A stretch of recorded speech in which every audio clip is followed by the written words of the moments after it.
Hi everyone, welcome my YouTube channel eco accounts tutorial by जिनन।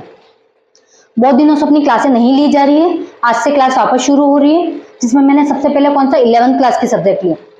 11th class की कौन सी statics ली है, सांख्यिकी, अर्थशास्त्र में सांख्यिकी, उसके अंतर्गत 2 चैप्टर में पढ़ा चुकी हूँ और ये कौन सा है 3rd चैप्टर। फर्स्ट चैप्टर में अपन ने देखा था, इसी के अंतर्गत जो फर्स्ट चैप्टर था वो उसका नाम था परिचय। परिचय के अंतर्गत अपन ने ये देखा था कि विक्रेता की परिभाषा, उत्पादन कैसे करते हैं, वितरण, ये सारी चीजें अपन ने देखी थी कि इन सब की डेफिनेशन क्या होती है, संख्यात्मक आंकड़े कौन से होते हैं, गुणात्मक आंकड़े कौन से होते हैं। संख्यात्मक आंकड़े कौन से होते हैं, जिन्हें हम गिन सकते हैं उनको क्या कहते हैं, संख्यात्मक आंकड़े, और जिन्हें हम गिन नहीं सकते वो कौन से कहलाते हैं, गुणात्मक आंकड़े। उसके बाद अपन ने क्या देखा था, विक्रेता, क्रेता, इन सब की डेफिनेशन देखी थी। फिर उत्पादन देखा था, फिर अपन सामान बनाते हैं तो किस तरीके से उसका वितरण करें, मतलब किस तरह से लोगों तक पहुंचाए, कितना बनाना है कितना नहीं बनाना है, वो सब अपन ने देखा था। फिर अपन ने देखा था आंकड़े, जो सेकंड चैप्टर था वो क्या था, आंकड़े, मतलब आंकड़ों को किस तरीके से कलेक्ट करें, कौन कौन सी विधियां होती है, अपन आंकड़े कलेक्ट क्यों करते हैं। तो जनसंख्या की गणना करने के लिए भी अपन किसका करते हैं, आंकड़े होते हैं, उन्हीं को कलेक्ट करते हैं, उन्हीं के आधार पर अपन को पता चलता है कि जनसंख्या कितनी है कितनी नहीं है। कुछ भी हो तो उसके लिए अपन को आंकड़े जरूरी है, कितना है, तब जाके अपन को पता चल सकता है। तो उसके अंतर्गत अपन ने ये पढ़ा था सेकंड चैप्टर में। सेकंड चैप्टर में भी प्राथमिक आंकड़े, द्वितीय आंकड़े, आंकड़े 2 प्रकार के थे। प्राथमिक आंकड़ों में क्या था, वो आंकड़े जो जीरो से कलेक्ट किए जाते हैं, और द्वितीय आंकड़े क्या होते हैं, वो आंकड़े जो पहले से प्राप्त कर चुके हैं अपन, जो पहले प्राप्त कर लिए बट उसी पर वर्क करना, थोड़ा बहुत जो बाकी हो अगला वर्क वो करना। तो ये देखा था अपन ने। तो अपन ने पहले और दूसरे चैप्टर में मैंने बता दिया तुम लोगों को अपन ने क्या देखा था। अब थर्ड चैप्टर का नाम क्या है, थर्ड चैप्टर का क्या नाम है, आंकड़ों का संगठन, कि आंकड़े किस तरीके से संगठन करें। इसके अंतर्गत टॉपिक है, सबसे पहला क्या है, परिचय। परिचय के अंतर्गत अपन क्या देखेंगे, अभी तक अपन ने जो पढ़ा और अब पढ़ रहे हैं तो इस चैप्टर को क्यों पढ़ रहे हैं, वो परिचय देखेंगे अपन। फिर इसमें अपरिष्कृत आंकड़े, अपरिष्कृत आंकड़ों का मतलब क्या होता है वो भी अपन इसके अंतर्गत देखेंगे। अपरिष्कृत का मतलब होता है कि जो आंकड़े संग्रहित नहीं किए गए, मतलब संग्रहित तो कर लिए गए हैं बट उनको व्यवस्थित नहीं किया गया, अलग अलग आंकड़े अलग अलग जगह से ले लिए गए हैं बट उनको संग्रहित नहीं किया गया, सही तरीके से व्यवस्थित नहीं किया गया, तो उन्हें कौन से कहेंगे, अपरिष्कृत आंकड़े कहेंगे। फिर आंकड़ों का वर्गीकरण, आंकड़ों को किस तरीके से वर्गीकृत करते हैं वो देखेंगे। फिर चर, सतत और विभक्त वो देखेंगे। फिर बारंबारता विवरण कैसे होता है, वितरण किस तरीके से करें वो देखेंगे अपन। फिर द्विचर बारंबारता वितरण, अगर 2 आ जाए, 2 स्तंभ बने हुए हो तो उसको किस तरीके से वितरण करेंगे, वो सब अपन इन टॉपिकों में देखने वाले। तो सबसे पहले यहाँ पे क्या लिखा हुआ है, परिचय। परिचय का मतलब यहाँ पर यह है कि अपन ने पिछले जो पढ़ा और अब क्या पढ़ेंगे नया, वो डिफरेंस बताएंगे। मैंने पहले ही तुम लोगों को बता दिया, पहला चैप्टर का नाम क्या था, इसी के अंतर्गत परिचय था। फर्स्ट लेसन जो था, लेसन का नाम क्या था, परिचय, और दूसरा जो था वो क्या था, आंकड़े। सेकेंड चैप्टर का नाम क्या था, आंकड़े। लेसन सेकंड क्या था, आंकड़े। अपन ने यहां पर देखा, और यहां पर क्या है, आंकड़ों का संगठन है, क्या है, आंकड़ों का संगठन। और अपन ने इसमें पहले परिचय देखा था, परिचय के अंतर्गत क्या क्या देखा था अपन ने, जो परिचय देखा था मतलब जो पहले चैप्टर में देखा था अपन ने वो क्या देखा था, क्रेता, विक्रेता, उसके बाद उत्पादन, वितरण, संख्यात्मक आंकड़े,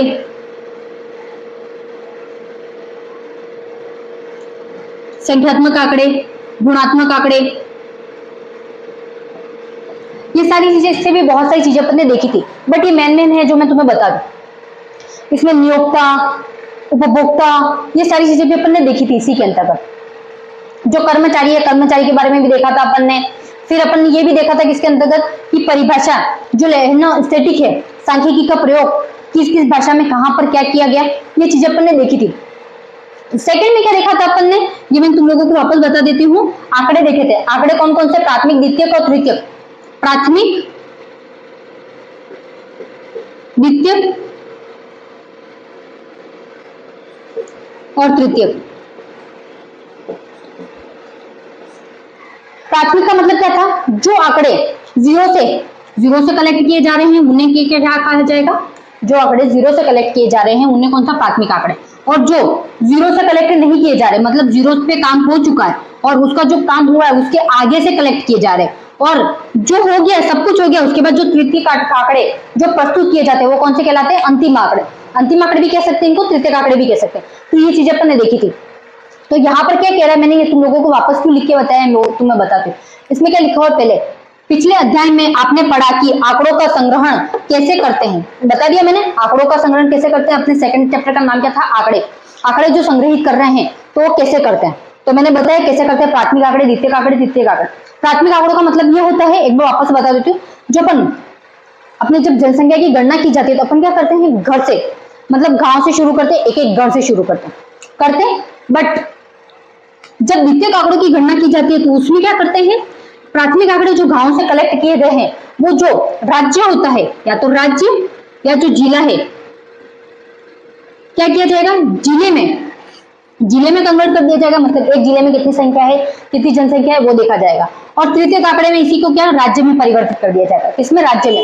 मतलब जितने जिले हैं, एक राज्य के अंतर्गत जितने जिले आ रहे हैं उन सबके जिलों को क्या आंकड़ों में कनेक्ट कर दिया जाएगा। मतलब वो तृतीयक आंकड़े ज्यादा कलेक्टिव। बट प्राथमिक आंकड़े क्या होते हैं, जो जीरो से कलेक्ट किए जाते हैं। ठीक है, अपन ने ये पढ़ा था कैसे संग्रहित किए जाते हैं। साथ ही आप जनगणना एवं प्रतिचयन के बीच अंतर को भी जान चुके हैं। इसका मतलब क्या है, अपन जनगणना किस तरीके से करते हैं और प्रतिचयन किस तरीके से करते हैं, इसका अंतर भी जान चुके हैं, यहाँ पे बोला है। मतलब अपन ने पहले और दूसरे चैप्टर में ये देख लिया, जनगणना कैसे करते हैं, मतलब जीरो से गांव जाके करते हैं। और प्रतिचयन, उसी में से अपन को कुछ चयन करना हो, जैसे अपन ने ये देखा कि इसमें कौन कौन से शिक्षित वर्ग है, किसने कितने तक पढ़ाई की है, किसमें महिला है, कितनी पुरुष है, अपन ने ये चेक करना हो तो उनका प्रतिचयन करना पड़ेगा, उसके बीच में अंतर निकालना पड़ेगा, उनको अलग अलग डिफाइन करना पड़ेगा, तब जाके अपन को पता चलेगा बच्चे कितने हैं, कितनों की मृत्यु हो गई, क्या है क्या नहीं है, वो सब अपन को बाद में डिफरेंट पता चलेगा। तो अपन ये सारे क्या है जान चुके हैं किस तरीके से करते हैं। उसके बाद अगला पॉइंट है, इस अध्याय में आप यह सीखेंगे कि जो आंकड़े आपने संग्रहित किए हैं उन्हें कैसे वर्गीकृत करें। अपन को क्या देखना है इस चैप्टर के अंतर्गत, ये क्या बोल रहा है कि कैसे वर्गीकृत करेंगे। इसका मतलब क्या है, मैं एक बार ये हटा देती हूँ, जो तुम लोगों को मैंने ये पहले बताया वो।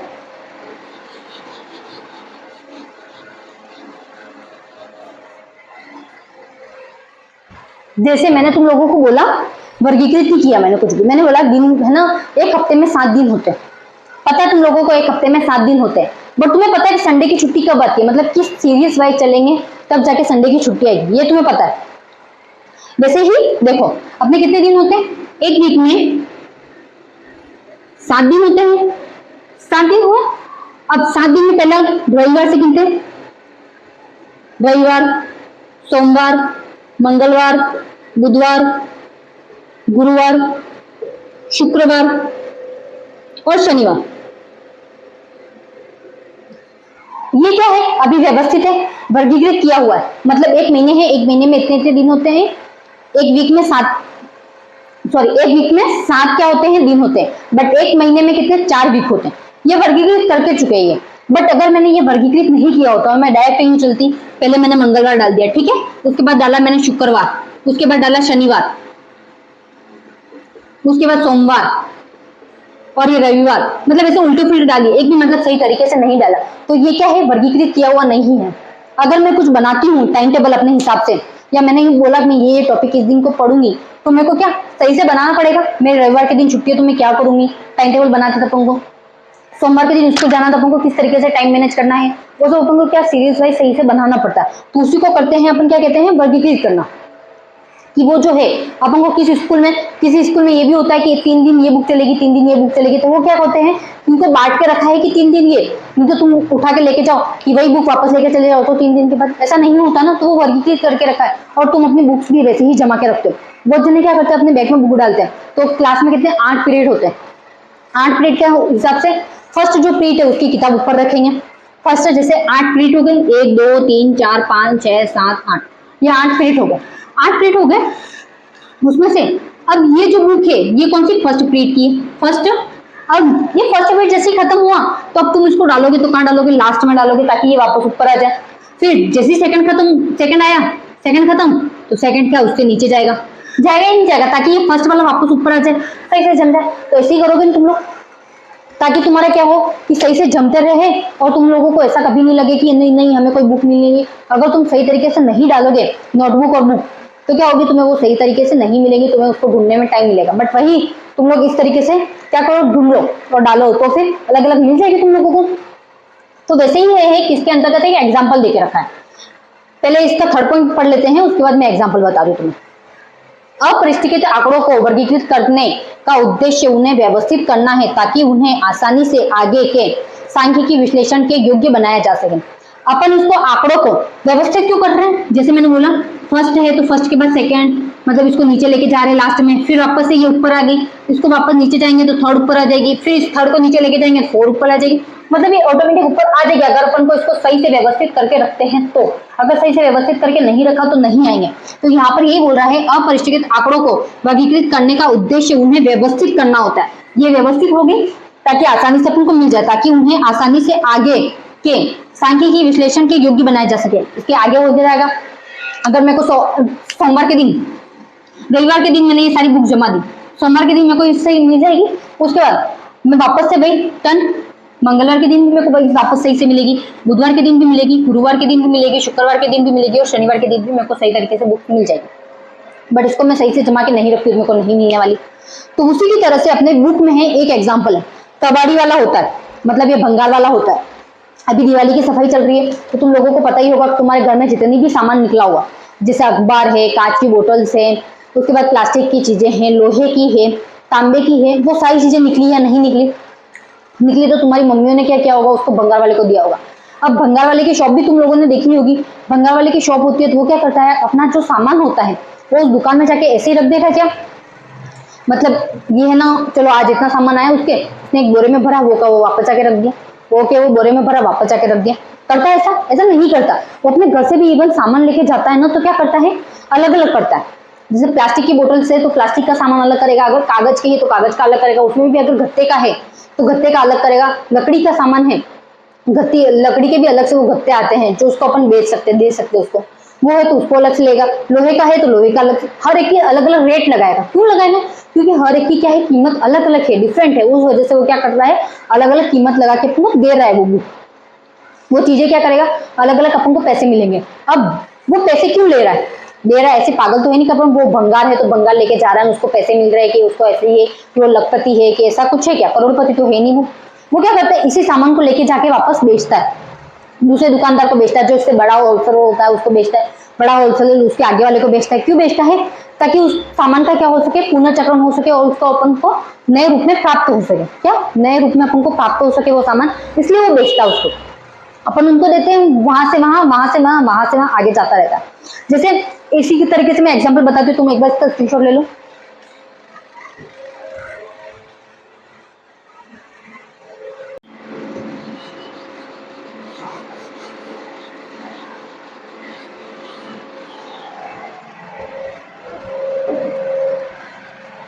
कबाड़ी वाला है, कबाड़ी वाले का एग्जांपल दे दिया। ये क्या है, तुम्हारा घर है, क्या है, किसका घर है, ये तुम्हारा घर है। घर की क्या की अपन ने, सफाई, घर की क्या की मैंने, सफाई की। किसकी की, दिवाली की सफाई की। अभी सबसे बड़ा एग्जांपल अच्छा है कि दिवाली की सफाई कर रहे हैं, उसमें बहुत सारा कचरा निकल रहा है, सामान निकल रहा है जो अपन दे सकते हैं, तो किसको दी, कबाड़ी वाले को सामान दिया, भंगार दिया, भंगार दिया कबाड़ी वाले को। अब कबाड़ी वाले को मैंने भंगार दिया तो क्या दिया, एक तो इसके अंदर ही सामान क्या दिया, कांच, लोहा, प्लास्टिक, कागज और अखबार और किताब, ये मैंने सामान दिया। सामान दिया मैंने, इसने क्या किया, कबाड़ी वाले ने सामान तो लिया, भंगार ले लिया मेरे से, ले लिया, बट उसने क्या किया, कांच को अलग रेंज में तोला, मतलब कांच को क्या किया, अलग से किया।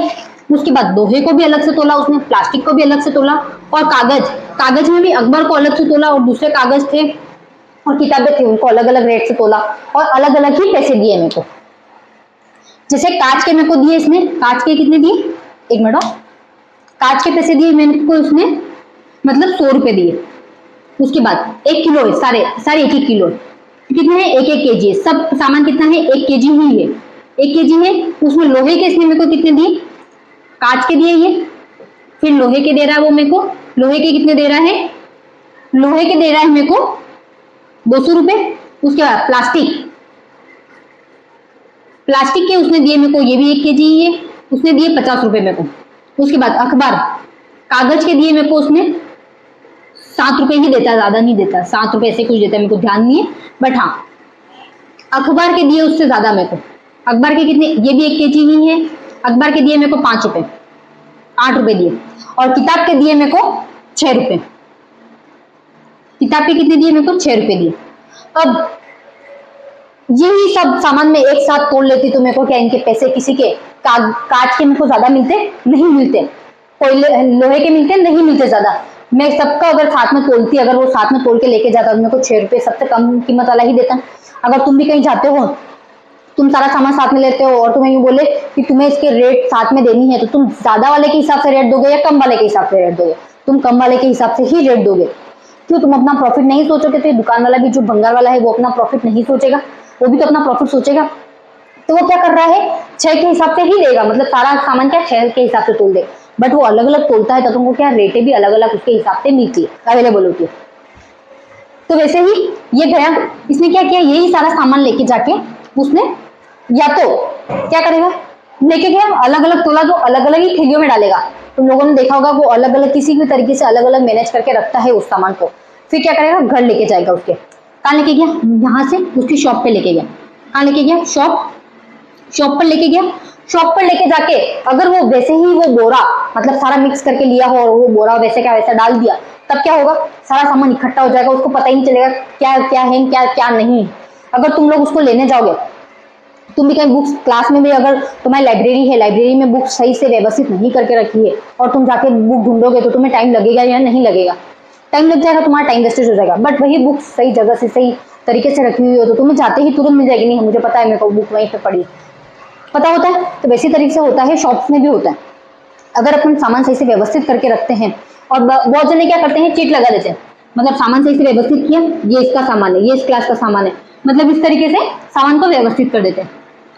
ठीक है, वो शॉप में गया, शॉप में क्या किया, इसने सामान को रखा, सबको अलग अलग करके रखा है। मतलब ये क्या है, ये अखबार है तो अखबार को अलग रखा, ये कांच का है तो कांच का अलग, मतलब सबका अलग अलग फोल्डर बना के उसने रख दिया।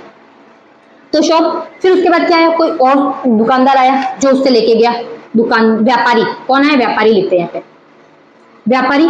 व्यापारी इससे शॉप से सामान को किसने, इस व्यापारी को भेजा। मतलब अगर ये 600 रुपए का सामान दूसरे लोगों से खरीद रहा है, मतलब क्या किया, लोगों ने सफाई की घर की, तो बेचा सामान इस कबाड़ी वाले को 600 रुपए में उसने खरीदा है, तो वो इसको कितने में बेचेगा, 1000 रुपए में बेचेगा। क्यों, उसको भी तो प्रॉफिट होना चाहिए, बिना प्रॉफिट के कोई कुछ काम करता है क्या?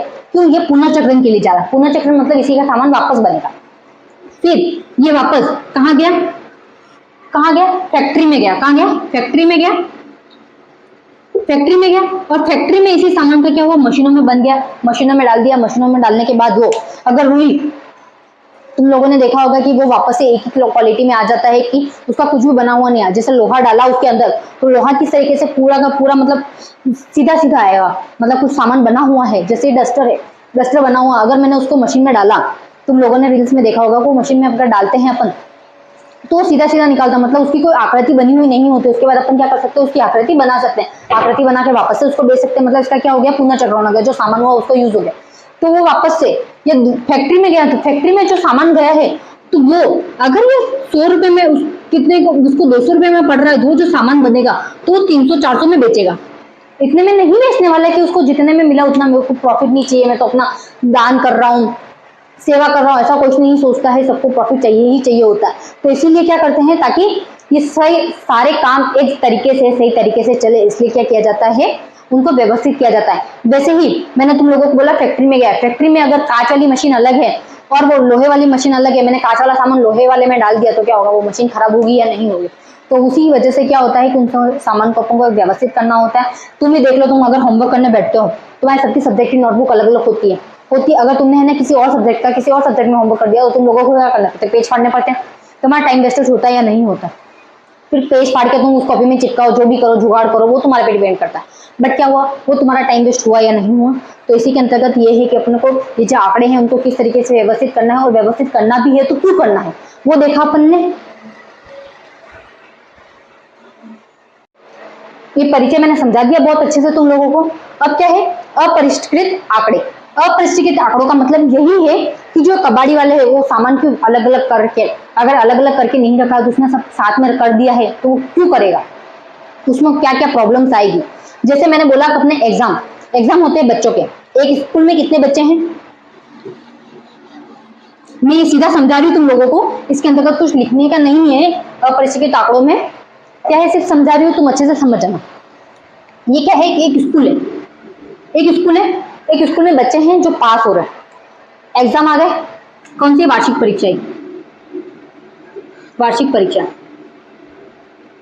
परीक्षा है, उसमें 100 बच्चे, 100 नहीं चलो 50 बच्चे, कितने 50 बच्चे। अब ना तो क्लास वाइज समझाया ना कुछ नहीं, उस स्कूल में ही पूरे 50 बच्चे, पूरे 50 बच्चे हैं, और ना मैंने क्लास वाइज जमाया, कुछ भी नहीं किया, सारे के सारे नंबर डाल दिए 50 पूरे, मतलब किसी के 51 आए, किसी के 55 आए, तो किसी के 87 आए, किसी के 1 आया, किसी के 7 आए, किसी के 5 आए, सॉरी 8 आए, 5 आए, 7 आए, मतलब मैंने ऐसे कुछ जमाया नहीं, ऐसे ही लिख दिया, ना तो क्लास का पता है मुझे, कुछ भी नहीं पता, मैंने सीधा का सीधा ऐसे लिख दिया। काम आएगा कुछ, ऐसे कुछ काम आने वाला है, मेरे को उसको सही से व्यवस्थित करना पड़ेगा कि नहीं करना पड़ेगा। अगर कोई पूछ ले मेरे को आके स्कूल में, आपके ये स्कूल है ना परीक्षा हुई वार्षिक, उसमें मेरे को बताओ कि 6th क्लास के बच्चों के नंबर कितने आए, सबसे हाईएस्ट किसके आए, ये पूछेगा ही पूछेगा, हर क्लास में सबसे हाईएस्ट कितने बच्चे, सॉरी नंबर कितने हाईएस्ट है, तो तुम्हें किस तरीके से पता चलेगा। अगर तुम लोगों ने आंकड़े सही से व्यवस्थित करके रखे होंगे तब पता चलेगा, बिना आंकड़े व्यवस्थित किए पता चलने वाला है क्या। अपन इसी के एग्जाम्पल में तुम लोगों को बुक में बता देती हूँ ताकि तुम लोग अच्छे से समझ जाओ, ठीक है। देख लो ये यहाँ पे क्या लिखा हुआ, देखो सबसे पहला एग्जाम्पल, किसी परीक्षा में 100 छात्रों द्वारा गणित में प्राप्त अंक, यहाँ पे लिख रखा है सिर्फ गणित में अंक प्राप्त, कौन सी क्लास में सब पता है, नहीं, गणित हर क्लास में आती है, फर्स्ट क्लास से लेके 10th क्लास तक, उसके बाद आगे भी तुम लेना चाहो आती है। बट अब तुम लोगों को पता चल रहा है कौन सी क्लास के हैं, किसके सबसे ज्यादा आए, मैंने पूछ लिया किसमें सबसे ज्यादा किसके आए, तो तुम लोगों को या तो आरोही क्रम में या अवरोही क्रम में जमाने ही पड़ेंगे, तब जाके तुम्हें पता चलेगा। तो ये क्या कौन से हैं, अपरिष्कृत आंकड़े हैं, मतलब इनको व्यवस्थित किया नहीं गया है, सिर्फ ऐसे ही आंकड़े बता दिए हैं कि ये इतने इतने हैं। अगर ये सही तरीका है तो मेरे को बताओ, और गलत तरीका तो बता दे। ये गलत तरीका है तो अपन को यही देखना है कि अपरिष्कृत आंकड़े कौन से होते हैं और वर्गीकृत आंकड़े कौन से होते हैं। अभी अपन कौन सा पढ़ रहे हैं, अपरिष्कृत आंकड़े, मतलब ये सारे कौन से हैं, अपरिष्कृत आंकड़े। दूसरा एग्जाम्पल देखते हैं इसमें, खाद्य पर 50 परिवारों के मानसिक पारिवारिक व्यय, मतलब 50 परिवार खर्च कर रहे हैं अपने खाद्य सामग्री पर। यहाँ पर देख लो सब अलग अलग आंकड़े हैं, किसी के कम है किसी के ज्यादा है, देख लो यहाँ पे लास्ट में क्या आ गया 1396 1396 आ गया, और यहाँ पे देखो 1904, मतलब ना तो पता चल रहा है कि बीच में कौन सा ज्यादा है, यहाँ पे देख लो 3473 आ गया। अब मेरे को कहां से पता चलेगा सबसे ज्यादा किसके हैं सबसे कम किसके, अगर मैंने इसको सही से व्यवस्थित किया हो तो मेरे को पता चल जाता। इसीलिए अपन को सही से आंकड़े व्यवस्थित करने की आवश्यकता होती है, क्या होती है, जरूरत होती है, ताकि अपन को सही से सब कुछ पता चल सके। अब जो है आंकड़ों का वर्गीकरण वो अपन कल पढ़ेंगे, आज के लिए इतना ही, और अभी तक तुम्हें कुछ समझ में नहीं आया तो मेरे को बता देना, मैं तुम लोगों को वापस से एक्सप्लेन कर दूंगी। Okay bye.